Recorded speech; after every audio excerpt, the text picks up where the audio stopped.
Hello everyone, यहाँहरूलाई स्वागत छ। आज हामी पढ्नेछौँ नेपाल विद्युत प्राधिकरण ऐन 2041। अहिले चाहिँ यो नयाँ संशोधन भएको छ है। संशोधन ऐन चाहिँ यो 82 रहेको छ। संशोधन ऐन नयाँ चाहिँ कहिले चाहिँ संशोधन भयो त 82 साउन 14 गते 82 साउन 14 गते यो संशोधन गरियो। यसमा संक्षिप्त नाम र प्रारम्भ भन्छ।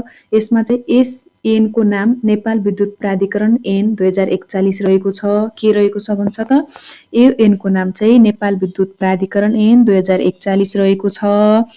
यो ऐन नेपाल सरकारले नेपाल राजपत्रमा सूचना प्रकाशित गरी केमा सूचना प्रकाशित गरी भन्छ त नेपाल राजपत्रमा सूचना प्रकाशित गरी तोकेको मितिदेखि चाहिँ प्रारम्भ हुने भन्छ। अब परिभाषा हेरौँ।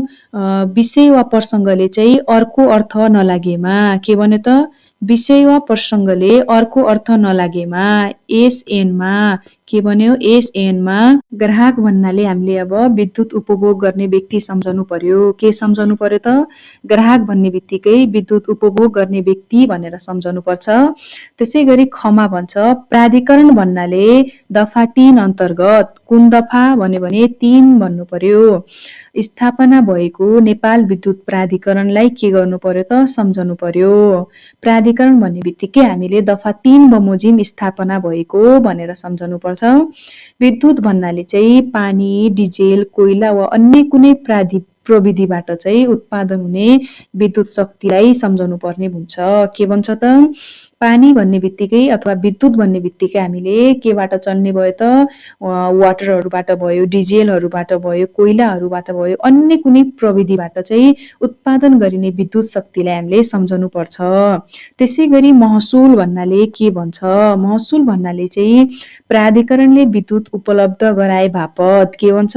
प्राधिकरण छ जुन यो एउटा संस्थान हो, त्यसले चाहिँ विद्युत उपलब्ध गराए बापत ग्राहकबाट लिने महसुल अथवा विद्युत महसुललाई के भन्नु पर्यो त महसुल भनेर सम्झनु पर्यो। त्यसै गरी ङमा भन्छ समिति भन्नाले दफा 8 बमोजिम गठित सञ्चालक समिति सम्झनु पर्यो। समिति भन्ने बित्तिकै कुन दफा भन्यो भने दफा 8 बमोजिम गठित सञ्चालक समिति भनेर सम्झनु पर्छ। योहरू जति पनि छ यो एमसीक्यूमा सोध्न सक्छ। अनाधिकार उपभोग भनेको के हो भने अनाधिकार उपभोग भन्नाले चाहिँ प्राधिकरणको स्वीकृति नलिई के गरेको भयो? प्राधिकरणको स्वीकृति नलिई प्राधिकरणको विद्युत प्रणालीबाट विद्युत उपभोग गर्ने कार्य अथवा ग्राहकले विद्युत उपभोग गर्दा पालना गर्नुपर्ने शर्तको उल्लङ्घन गरी विद्युत उपभोग गर्ने विद्युत चोर्ने कार्य सम्झनु पर्छ। अनाधिकार भनेको चाहिँ अब प्राधिकरणको स्वीकृति बिना कुनै पनि ग्राहकले विद्युत चोरी गर्छ भने त्यसलाई चाहिँ अनाधिकार उपभोग भन्नु त्यो भित्र चाहिँ समावेश गरिने भयो। तोकिएको वा तोकिए बमोजिम भन्यो भने के सम्झनु पर्यो? ऐन अन्तर्गत बनेको विनियममा तोकिए वा तोकिए बमोजिम भन्ने सम्झनु पर्छ। केमा बनेको? ऐन अन्तर्गत बनेको भनेर सम्झनु पर्यो। प्राधिकरणको स्थापना भन्छ। प्राधिकरणको स्थापना त गर्यौं, किन स्थापना भयो त? अब हेरौँ। विद्युत उत्पादन, प्रसारण, वितरणलाई सक्षम, भरपर्दो र सर्वसुलभ गरी केलाई विद्युत जेनरेसन, ट्रान्समिसन एन्ड डिस्ट्रिब्युसनलाई चाहिँ सक्षम, भरपर्दो र सर्वसुलभ गरी विद्युत आपूर्तिको समुचित व्यवस्था गर्नको लागि चाहिँ नेपाल विद्युत प्राधिकरणको के गर्यो त स्थापना गरियो। अर्को भन्छ प्राधिकरणलाई अंग्रेजीमा के भन्छ? नेपाल इलेक्ट्रिसिटी अथोरिटी जसलाई भन्छ यानिए भनेर भन्ने गरिन्छ। यसको प्रधान कार्यालय कहाँ छ त? काठमाडौँमा रहेको छ। इक्जाममा सोधिन सक्छ प्रधान कार्यालय कहाँ छ भन्यो भने तपाईहरुले काठमाडौँमा भनेर भन्नु होला। 4 नम्बरमा भन्छ संगठित संस्था हुने भन्छ। कस्तो संगठित संस्था हुने भन्छ? प्राधिकरण अवच्छिन्न उत्तराधिकारी वाला एक स्वशासित र संगठित संस्था हुनेछ भन्छ। 2 मा भन्छ प्राधिकरणको आफ्नो एउटा छुट्टै छाप हुने। के हुने त? एउटा छुट्टै छाप हुने भन्छ। अनि 3 मा भन्छ प्राधिकरणले व्यक्ति सरह र चल अचल सम्पत्ति प्राप्त गर्न, उपभोग गर्न, बेचबिखन गर्न अथवा अन्य किसिमको बन्दोबस्त गर्न सक्ने छ भनेको छ। अनि अर्को भन्छ सञ्चालकहरू भन्छ। सञ्चालकहरूमा सञ्चालक समितिमा 8 जना सञ्चालक रहनेछन्। के भन्छ त?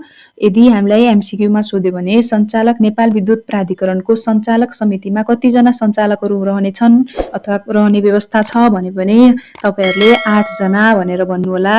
8 जना भनेर भन्ने।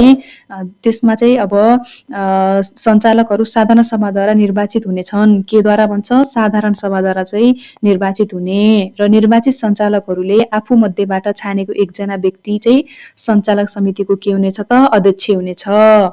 हेरमै त सञ्चालक निर्वाचित हुने व्यवस्था नभएसम्म जबसम्म चाहिँ सञ्चालकहरू निर्वाचित हुने व्यवस्था हुँदैन तबसम्म चाहिँ सञ्चालक समितिमा चाहिँ देहाय समितिहरू रहनेछन्। कस्तो कस्तो समिति, कसलाई अध्यक्ष बनाउने, कसलाई सदस्य बनाउने भन्ने कुरा गरिएको छ। हेरमै त ऊर्जा जलस्रोत तथा सिँचाइ मन्त्री वा नेपाल सरकारले तोकेको नेपाल सरकारको विशिष्ट श्रेणीको कर्मचारीलाई के बनाउने त? हाम्रो अध्यक्ष बनाउने भनेर भनेको छ। दोस्रो भन्छ सचिव ऊर्जा जलस्रोत तथा सिँचाइ मन्त्रालयलाई चाहिँ सदस्य बनाउने, अर्थ मन्त्रालयको सचिवलाई पनि सदस्य बनाउने, मान्यता प्राप्त विश्वविद्यालय भन्छ अर्थशास्त्रमा भयो, वाणिज्यमा भयो, वित्तीय व्यवस्थापन भयो, कम्तीमा पनि त्यस्तो विषयमा चाहिँ स्नातक उत्तर उपाधि हासिल गरेको र वृत्ति व्यवस्थापन अथवा परियोजनामा चाहिँ लगानीको क्षेत्रमा कम्तीमा कति वर्ष कार्य अनुभव भएको त? 5 वर्ष कार्य अनुभव भएको व्यक्तिहरू मध्येबाट नेपाल सरकारले जसलाई मनोनित गर्छ एकजना चाहिँ के हुने भयो त? सदस्य हुने भन्छ। अर्को भन्छ ङमा मान्यता प्राप्त विश्वविद्यालयबाट कम्तीमा पनि स्नातक उपाधि हासिल गरेको उपभोक्ताको हकहितसँग सम्बन्धित निकाय अथवा संस्था कम्तीमा पनि 5 वर्षको अनुभव प्राप्त गरेको व्यक्ति उपभोक्ता मध्येबाट चाहिँ नेपाल सरकारले चाहिँ मनोनित चाहिँ 1 जना सहित 2 जना है, कम्तीमा 1 जना सहित 2 जना चाहिँ सदस्य बनाउने भन्छ। चमा रहेको छ मान्यता प्राप्त विश्वविद्यालयबाट इन्जिनियरिङ विषयमा भयो अथवा कम्तीमा स्नातक उपाधि हासिल गरी जलविद्युत भयो अथवा पूर्वाधारको क्षेत्रमा कम्तीमा कति वर्ष? 5 वर्षको कार्य अनुभव बटुलेको व्यक्ति मध्येबाट नेपाल सरकारद्वारा मनोनित कतिजना? 1 जना चाहिँ महिला सहित 2 जना सदस्य हुने भन्छ है। 1 जना महिला सहित 2 जना सदस्य हुने। कार्यालयको जस्तै कार्यकारी निर्देशक प्राधिकरण भन्छ। प्राधिकरणको कार्यकारी निर्देशकको पद के हुने त? सदस्य सचिवको हुने भनेर भनेको छ। यो जति पनि समितिमा मनोनित सदस्यहरू छ यिनीहरूको कार्यवधि कति वर्षको हुन्छ भन्दाखेरि 4 वर्षको भन्ने यो एक्जाममा सोध्छ है त, एमसिक्यूमा सोध्छ। समितिमा मनोनित कर्मचारी सदस्यहरूको चाहिँ पदावधि कति, कार्य अवधि कति वर्षको हुन्छ भने तपाईहरुले 4 वर्षको भनेर भन्नुहोला। यति प्राधिकरणको काम, कर्तव्य र अधिकार बारे हेरौँ। यो चाहिँ एक्जाममा रिपिटेड क्वेसन अन्तर्गत पर्दछ। प्राधिकरण काम, कर्तव्य देहाय बमोजिम हुनेछ। विद्युत आपूर्ति सम्बन्धी दीर्घकालीन अल्पकालीन नीति निर्धारण गर्न नेपाल सरकारलाई सिफारिस गर्ने। के गर्ने भयो त? विद्युत आपूर्ति सम्बन्धी चाहिँ दीर्घकालीन र अल्पकालीन नीति निर्माण गर्नको लागि चाहिँ नेपाल सरकारलाई के गर्ने? सिफारिस गर्ने भन्छ। दोस्रोमा भन्छ प्रचलित कानुन बमोजिम विद्युतलाई उत्पादन, प्रसारण, वितरण गरेर विद्युत आपूर्ति गर्ने भन्छ।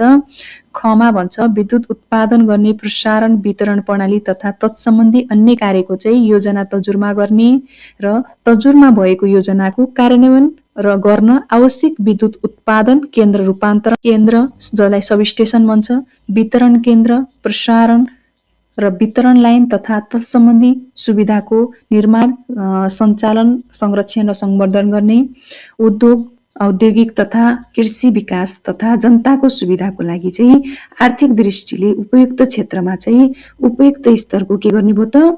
विद्युत उत्पादन गर्ने, प्रसारण गर्ने र वितरणको व्यवस्था गर्ने भन्छ। घमा भन्छ विद्युत महसुल बाहेक ग्राहकबाट मिटर जडान गर्ने, मिटर ठाउँसारी, नामसारी, क्षमता वृद्धि लगायतका सेवा शुल्कहरू उठाउने अथवा निर्धारण गर्ने भन्छ। ङमा भन्छ विद्युत उत्पादन, प्रसारण, वितरण सम्बन्धमा आवश्यक अनुसन्धान कार्य गर्ने गराउने, विद्युत उत्पादन, प्रसारण र वितरण सम्बन्धमा दक्ष जनशक्ति के गर्ने भयो त? दक्ष जनशक्ति चाहिँ तयार गर्न उच्च तालिम तथा अध्ययनको प्रवर्धन गर्ने गराउने भन्छ। विद्युत उत्पादन प्रसारण अथवा वितरण कार्यसँग सम्बन्धित प्राविधिक सल्लाह र परामर्श गर्ने भयो।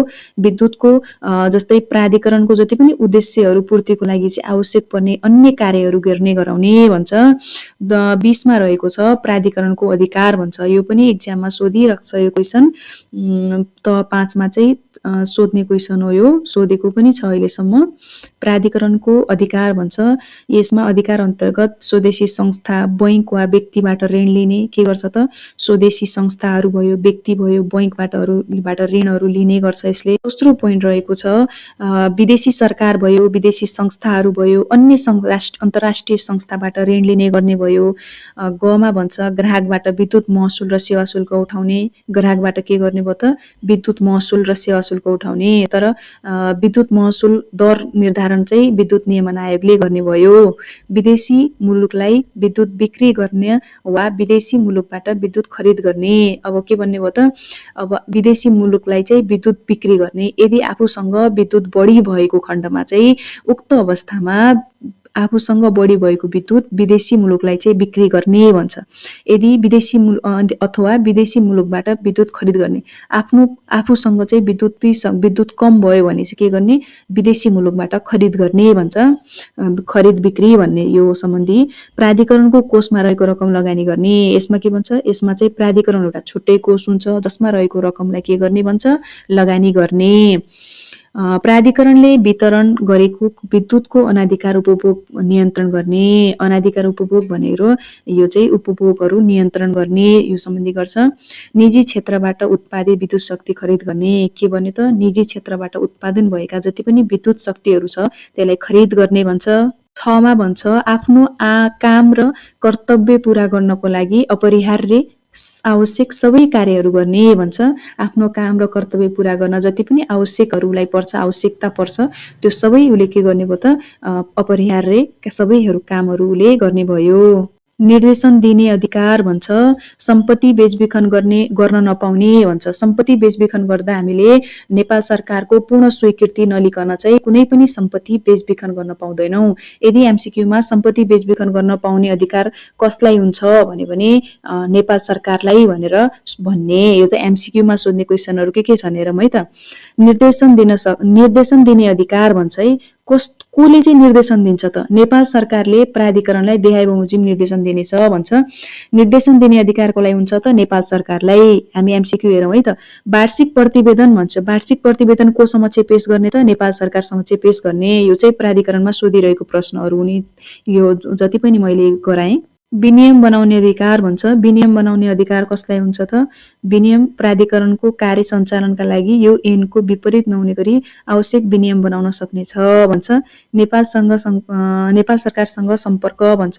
प्राधिकरणले नेपाल सरकारसँग सम्पर्क राख्दा नीतिगत कुराको हकमा कोसँग समक्ष राख्नु पर्यो त? ऊर्जा जलस्रोत तथा सिँचाइ मन्त्रालय मार्फत राख्ने। यदि नीतिगत कुरा गर्नु छ भने ऊर्जा जलस्रोत सिँचाइ मन्त्रालय मार्फत गर्ने। तर अन्य कुनै कुराहरू गर्नु पर्यो भने नेपाल सरकारको सम्बन्धित निकायसँग चाहिँ हामीले डाइरेक्ट चाहिँ सम्पर्क गर्न सक्ने भयौँ भन्छ। त्यसपछि मुद्दा हेर्ने अधिकार भन्छ। मुद्दा हेर्ने अधिकार कसलाई हुन्छ भनेर हामीलाई एमसीक्यूमा सोध्यो भने मुद्दा हेर्ने अधिकार जिल्ला अदालतलाई हुनेछ भनेर हामीले भन्नु पर्यो। अरु प्रचलित कानुन बमोजिम भन्छ।